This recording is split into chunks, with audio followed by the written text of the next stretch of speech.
नमस्कार दोस्तों, स्वागत है आपका द ग्राउंड रिपोर्ट में। मैं हूं समीर आत्मज मिश्र। केंद्र सरकार मनरेगा यानी महात्मा गांधी राष्ट्रीय ग्रामीण रोजगार गारंटी योजना जो है उसका नाम बदलने जा रही है। नाम बदलने का फैसला पहले ही कर लिया, 4-5 दिन पहले, और नाम रख दिया कि महात्मा गांधी हटा दिया जाए, पूज्य बापू कर दिया जाए। काफ़ी आलोचना हुई तो उसको लगा कि नाम हटाना ही है तो नाम हटाने के लिए इसमें कुछ परिवर्तन कर दिए जाएं और पूरी की पूरी योजना को ही रिप्लेस कर दिया जाए। उसकी जगह एक नई योजना अब सरकार लाने जा रही है और उसका नाम रखा गया है विकसित भारत जी राम जी योजना। अब विकसित भारत जी राम जी योजना लाई जा रही है। आपको मकसद ये था कि महात्मा गांधी के नाम से चल रही है तो महात्मा गांधी के नाम से क्यों चल रही है। अब सीधे तो जब इस पर संसद में बहस हो रही है, बिल पेश कर दिया गया है और बिल पेश करते समय कृषि मंत्री शिवराज सिंह चौहान ने जब बिल पेश किया तो उन्होंने लॉजिक दिया कि गांधी जी तो हमारे दिलों में बसते हैं लेकिन हम नाम ये रखने जा रहे हैं। खैर, अब दिल में कितना बसते हैं और गांधी के प्रति कितना सम्मान है, संविधान के प्रति कितना सम्मान है, इस पर चर्चा होती ही रहती है। लेकिन ये बिल जो लाया जा रहा है, विपक्ष की ओर से इस पर जबरदस्त विरोध तो किया ही जा रहा है। इसके नाम को लेकर ही नहीं, नाम को लेकर तो विरोध हो ही रहा है। इस जो प्रस्तावित कानून है, विधेयक है, उसके जो प्रावधान है उसको लेकर भी काफ़ी विरोध हो रहा है। और ये विरोध केवल विपक्षी पार्टियों की ओर से नहीं, सत्तारूढ़ पार्टी का सहयोग दे रही हुई जो एनडीए के घटक दल हैं उनके भीतर भी खलबली है, खासतौर पर वो जो अलग अलग राज्यों में सरकार चला रहे हैं। अब इनमें सबसे बड़ी पार्टी है तेलुगु देशम पार्टी, आंध्र प्रदेश की। आंध्र प्रदेश में तेलुगु देशम पार्टी की सरकार है और उनको पता है कि इस योजना के जरिए सरकार राज्यों के ऊपर कितना बड़ा बोझ डालने जा रही है। पहले तो हम आपको बता दें कि मनरेगा जो अभी तक कानून है जो यूपीए सरकार लेकर आई थी, पहले उसका नाम नरेगा था, बाद में उसमें महात्मा गांधी का नाम जोड़ दिया गया। महात्मा गांधी के नाम से वो योजना चल रही है, मनरेगा। उसमें ये था, ये रोजगार गारंटी का कार्यक्रम था, यानी ये लोगों को रोजगार इंश्योर करता था कि आप अगर काम करना चाहते हैं, काम के काबिल हैं, तो आप, ये काम का अधिकार है और उनको दिया गया कि आपको ये सरकार गारंटी देती है कि आपको कम से कम 100 दिनों का काम जरूर मिलेगा और इसके लिए अगर काम नहीं है सरकार के पास तो उसका आपको भुगतान किया जाएगा। तो फिर वहाँ बहुत सारी चीज़ें, खुदाई है, कुछ और काम होते हैं, ये सारे काम किए गए और चूँकि वो इम्प्लीमेंट राज्य सरकारों के ज़रिए होता है और इसमें जो फंडिंग है ये पूरी की पूरी करीब करीब जो है वो केंद्र सरकार करती थी। मनरेगा 90% जो है वो पैसा देने का काम था और 75% जो उसमें इक्विपमेंट या इंडस्ट्रियल ये कुछ जो इंफ्रास्ट्रक्चर से रिलेटेड सामान होते थे उनका 75% खर्च करती थी केंद्र सरकार। यानी कुल मिलाकर जो मुख्य खर्चा उसमें वही हुआ करता था जो एम्प्लॉयमेंट गारंटी के तहत जो पैसा भुगतान किया जाता था, तो वो 90% केंद्र सरकार खर्च करती थी और 10% का बोझ जो होता था राज्यों पर। अब जो नई स्कीम लाई जा रही है महात्मा गांधी का नाम हटाकर मनरेगा से, और जो विकसित भारत जी राम जी नाम से जो नई स्कीम लाई जा रही है, उसमें केंद्र का जो दायित्व होगा वो केवल 60% होगा। 40% बोझ लाद दिया जा रहा है राज्यों के ऊपर।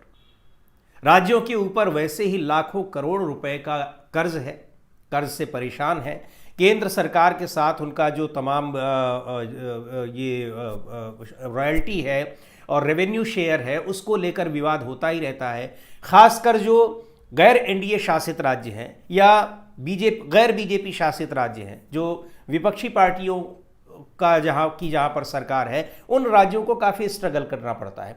ऐसे में इसका भी अगर इतना बड़ा हिस्सा उनके ऊपर आ जाएगा तो ये उनके ऊपर बड़ा बोझ हो जाएगा। अब इसको लेकर तेलुगु देशम पार्टी के जो आंध्र प्रदेश में वित्त मंत्री हैं पी केशव, उन्होंने ज़बरदस्त इस पर विरोध किया है। हालांकि उन्होंने कहा है कि वो सरकार एनडीए का समर्थन कर रहे हैं, बीजेपी सरकार का समर्थन कर रहे हैं, लेकिन ये जो 60:40 यानी 60% केंद्र वहन करेगी और 40% का बोझ राज्यों पर डाला जा रहा है, वो एक बहुत बड़ा बोझ है क्योंकि इस पर बहुत लंबा खर्च आता है और राज्य सरकारें इतना वहन करने में सक्षम नहीं हैं। क्योंकि उनके वो पहले से ही कर्जदार हैं। तो हम सरकार का समर्थन तो करेंगे, लेकिन इसको अभी हम स्टडी कर रहे हैं। इतने एक झटके में हम सरकार से के इस फैसले से, सरकार की इस योजना से सहमत नहीं है। पहले हम देख लें कि इसमें क्या कुछ करना है। और 40% का ये बोझ बहुत बड़ा बर्डन है।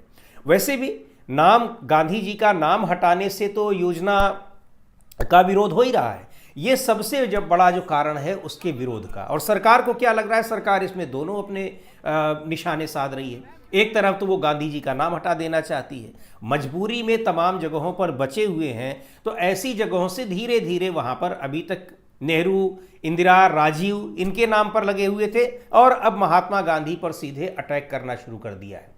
ये अपने आप में बहुत बड़ी खबर है। उसके पहले आपको पता ही है कि वल्लभ भाई पटेल को किस तरीके से वहां पर अहमदाबाद के स्टेडियम को वल्लभ भाई पटेल, सरदार पटेल के नाम से वो स्टेडियम था, उनके नाम को हटाकर नरेंद्र मोदी स्टेडियम कर दिया गया, उसका नाम बदल दिया गया।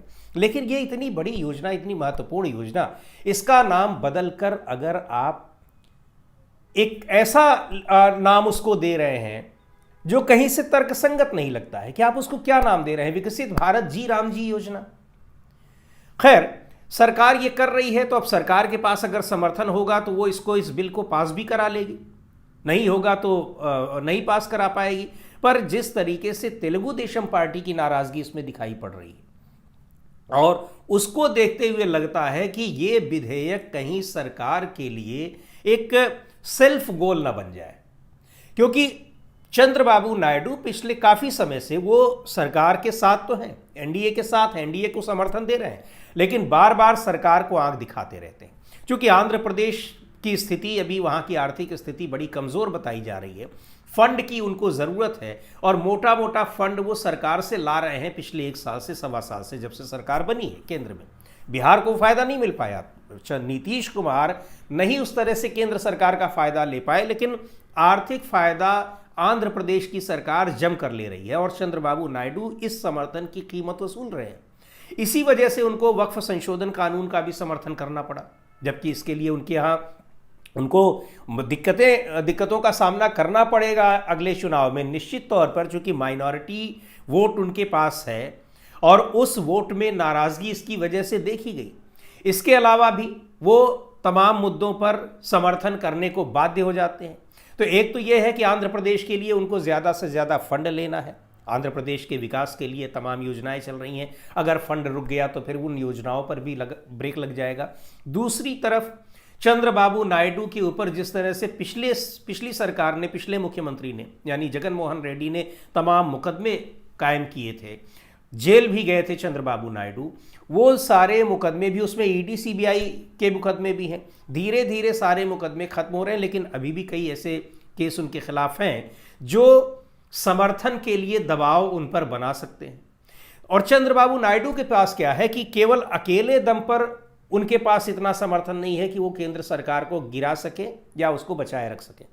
समर्थन बड़ा है, 16 सांसद हैं, सबसे बड़ा एनडीए में बीजेपी के बाद जो सबसे बड़ी पार्टी है वो चंद्रबाबू नायडू की है, तेलुगु देशम पार्टी, लेकिन वो भी इतनी बड़ी पार्टी नहीं है कि वो अकेले दम पर सरकार को बचाए रखे या सरकार को गिरा सके।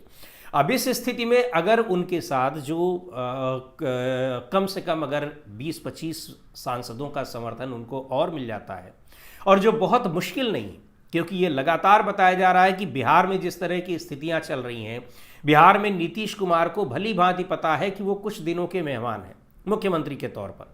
बीजेपी उनको किनारे लगाएगी ही लगाएगी, केवल समय की बात है कब तक उनको रोक के बनाए रखती है।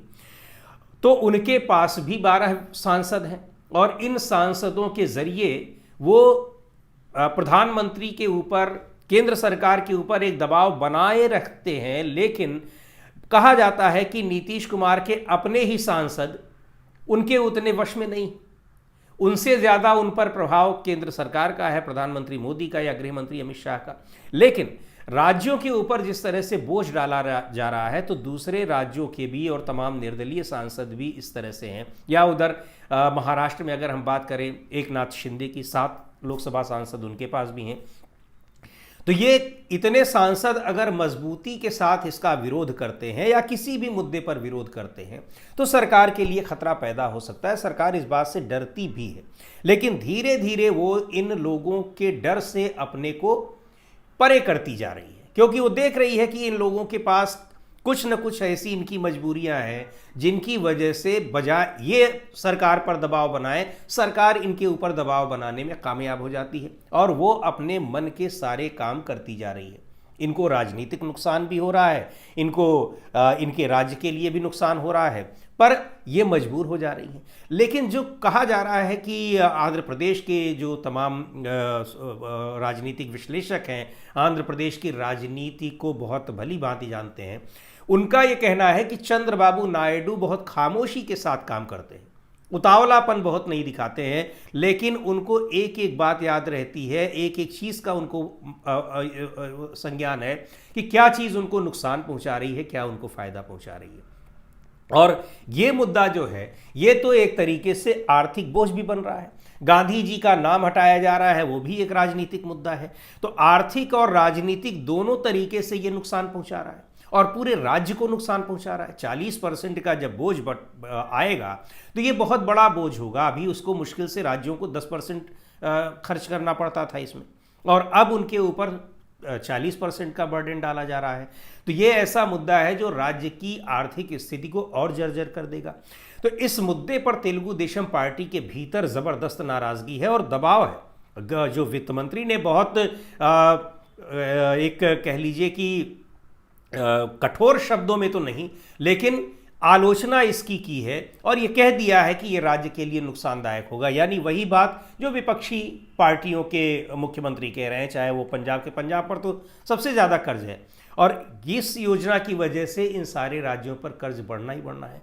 अब लोकसभा में इस पर बहस चल रही है, पेश किया गया है, सांसदों ने मांग की है, प्रियंका गांधी ने भी मांग की है, कई और पार्टियों के सांसदों ने भी मांग की है कि इसको स्टैंडिंग कमेटी में डाला जाए। अखिलेश यादव ने इसकी बड़ी आलोचना की है, इस बिल की। तमाम नेताओं ने इस बिल की आलोचना दो वजहों से हो रही है, एक तो महात्मा गांधी का नाम हटाए जाने की वजह से और दूसरे जिस तरीके से राज्यों पर बर्डन डाला जा रहा है। अच्छा, एक चीज़ और भी है, इसका असर क्या होगा? इसका असर सीधे सीधे जो तमाम राज्यों की दूसरी कल्याणकारी योजनाएं होती हैं जो राज्य सरकारें चलाती हैं उन पर असर पड़ेगा, क्योंकि आप इतना बड़ा खर्च अगर यहाँ कर देंगे और जिसका श्रेय मिलेगा केंद्र सरकार को, तो फिर राज्यों के लिए क्या बचेगा? चुनाव के समय राज्य सरकारें तमाम योजनाओं के जरिए अगर अपने मतदाताओं को लुभाने की कोशिश करती हैं, खुद बीजेपी भी करती है, बिहार में देखा हमने, महाराष्ट्र में देखा, सारी जगहों पर हम देख रहे हैं, केंद्र लोकसभा चुनाव के दौरान भी, तो राज्य सरकारों के पास फिर क्या रह जाएगा? उनके पास और भी ज़्यादा सीमित विकल्प हो जाएंगे और आर्थिक बोझ बढ़ेगा। तो ये सारी चीज़ें ऐसी हैं जो इस विधेयक के खिलाफ जा रही हैं और केंद्र सरकार को समर्थन देने वाली पार्टियां भी इसके विरोध में साफ तौर पर दिखाई पड़ रही हैं। क्योंकि तेलुगु देशम पार्टी एक तरीके से अकेले पार्टी की सरकार चला रही है वहाँ पर और वही पूरी तरह से अपने राज्य में जिम्मेदार है। बीजेपी का समर्थन ज़रूर है, लेकिन बीजेपी की उपस्थिति वहाँ पर उस तरह से नहीं है। तो उनको ये लग रहा है कि बहुत बड़ा नुकसान होने जा रहा है, राजनीतिक भी जो उनकी पार्टी को होगा और आर्थिक भी जो उनके राज्य को होगा। तो अब इस मुद्दे पर अगर केंद्र सरकार जबरन आगे बढ़ने की कोशिश करती है तो निश्चित तौर पर उसका नुकसान होना उसे तय है। अब ये नुकसान कहीं सेल्फ गोल की तरह ना हो कि सरकार के जाने की वजह बन जाए, सरकार के गिरने की वजह बन जाए, या फिर किसी तरीके से इसको मैनेज किया जाएगा, स्टैंडिंग कमेटी में भेजा जाएगा या फिर ठंडे बस्ते में डाल दिया जाएगा। तो बहुत सारी चीज़ें हैं, लेकिन जिस तरीके से एनडीए के सहयोगी दलों की नाराज़गी इसमें सामने आई है वो सरकार के लिए खतरे की घंटी है। आज के वीडियो में इतना ही। अगले वीडियो में फिर मिलेंगे एक नए विषय के साथ, एक नए मुद्दे के साथ। द ग्राउंड रिपोर्ट के यूट्यूब चैनल को आपने अब तक सब्सक्राइब न किया हो तो ज़रूर कर लें। हमारे वीडियोज़ को लाइक करें, शेयर करें और अपने सुझाव भी हमें ज़रूर भेजें।